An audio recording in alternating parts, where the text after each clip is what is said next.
আসুন আমরা পবিত্র শাস্ত্র দেখি। গীতসংহিতা তার 23 অধ্যায়। সদাপ্রভু আমার পুলক, আমার অভাব হইবে না। তিনি তৃণভূষিত চরানিতে আমাকে শয়ন করান। তিনি বিশ্রাম জলের ধারে ধারে আমাকে চালান। তিনি আমার প্রাণ ফিরাইয়া আনেন। তিনি নিজ নামের জন্য আমাকে ধর্মপথে গমন করান।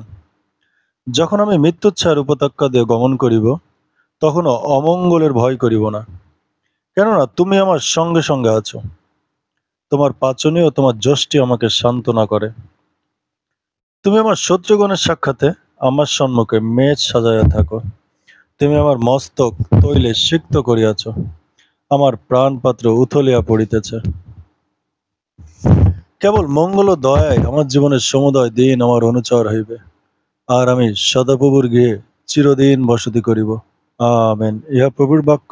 প্রভুর বাক্যের জয় হোক।